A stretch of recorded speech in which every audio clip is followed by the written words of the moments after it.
Au nom du Père et du Fils et du Saint-Esprit. Amen. La grâce de Jésus-Christ, notre Seigneur, l'amour de Dieu le Père et la communion de l'Esprit Saint soient toujours avec vous. Christ est ressuscité. Il est vraiment ressuscité. Alléluia, alléluia. Chers frères et sœurs, l'Église universelle proclame en cette nuit cette bonne et grande nouvelle.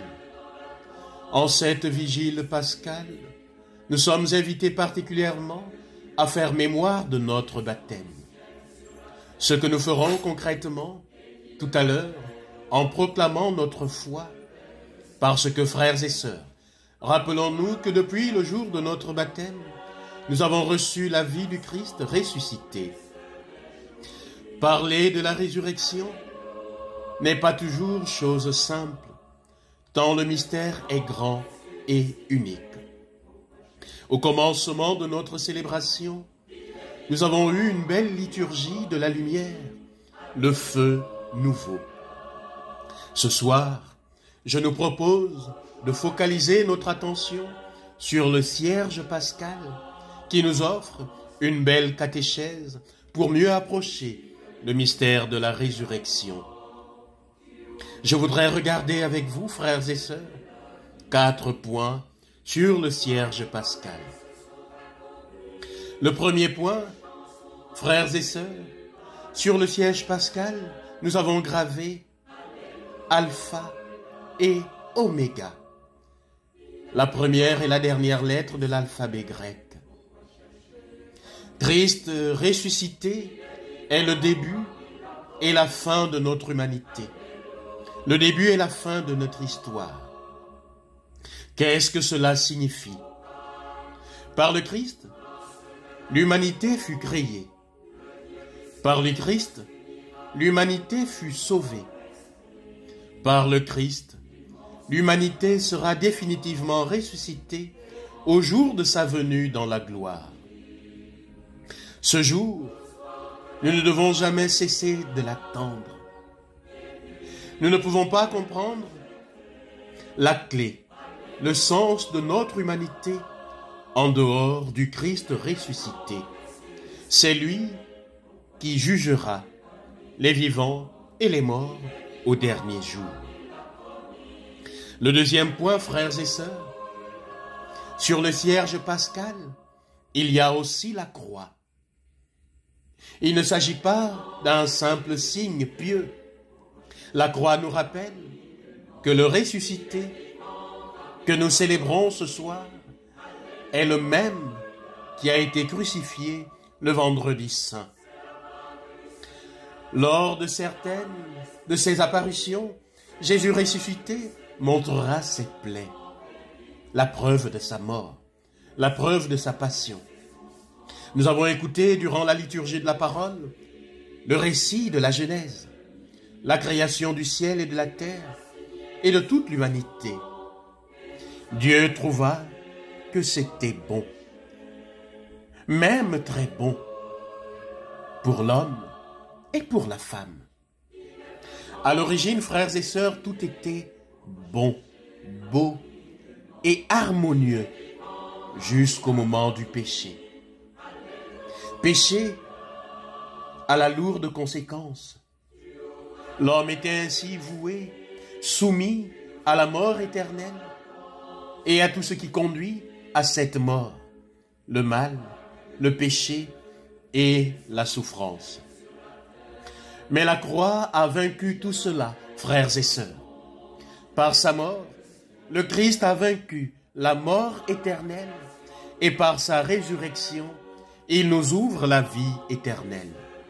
Oui, frères et sœurs, voilà le symbole de la croix dans notre vie de foi. Signe de la victoire du Christ sur le mal et sur la mort.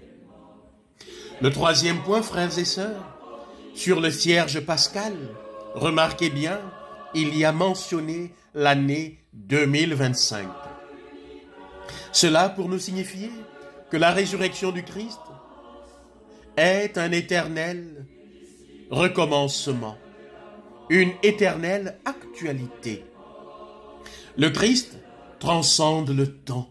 Il est hors du temps. Le Christ, hier, aujourd'hui et demain, est le même. Oui, frères et sœurs, ce vendredi saint, nous avons écouté le récit de la passion de Jésus. Avant de mourir, Jésus dira « Tout est accompli ». Oui, frères et sœurs, tout est accompli une fois pour toutes, pour que l'ensemble de notre humanité, mais aussi et encore chacun de nous, entre dans la vie, la vraie vie. Oui, nous pouvons le dire, tout est accompli pour notre pays, tout est accompli pour nos familles, pour notre communauté paroissiale ici, à Notre-Dame des Apôtres. Tout est accompli pour chacun de nous. La résurrection n'est pas que pour la fin du monde, mais aussi pour le temps présent, pour chaque jour de notre vie. C'est bien aujourd'hui qu'il faut se décider, frères et sœurs, pour le Christ.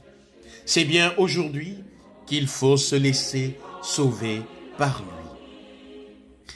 Quatrième point sur le cierge pascal, frères et sœurs.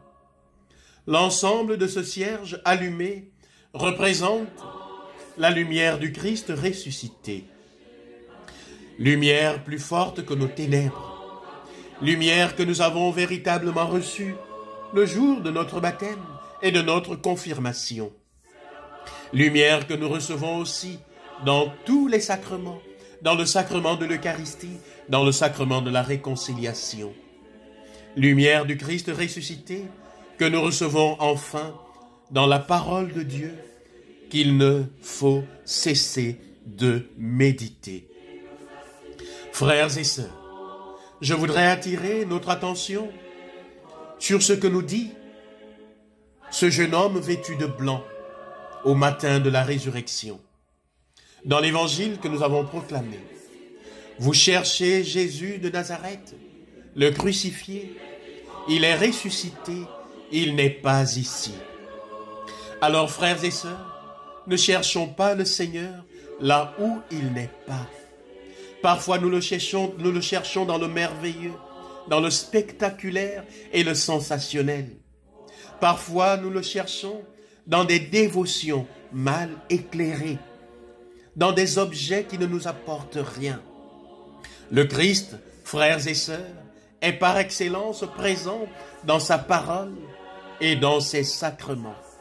Il est par excellence présent dans la Sainte Eucharistie, ne l'oublions pas. Frères et sœurs, rappelons-nous que cette lumière du Christ ressuscité, nous ne la recevons pas uniquement pour nous-mêmes, mais nous devons la porter à nos frères et à nos sœurs qui vivent dans les ténèbres de notre monde. Et c'est dans l'Eucharistie que nous pouvons recevoir chaque dimanche la force que Jésus donne, la force de Jésus ressuscité pour mener à bien cette mission pour l'Église et pour le monde. Notre foi en la résurrection repose sur le témoignage des apôtres. Elle a été transmise de génération en génération par tous les témoins de l'Évangile. Les prêtres, les évêques, les catéchistes, nos parents, nos parrains et marraines. Oui, la liste et la tradition des témoins est longue. Et aujourd'hui, frères et sœurs, c'est à nous, en 2005, qu'est confié le flambeau de la lumière du Christ, le flambeau de la croix, pour que le monde soit éclairé de la lumière du Christ. Christ est ressuscité, il est vraiment ressuscité. Alléluia, alléluia.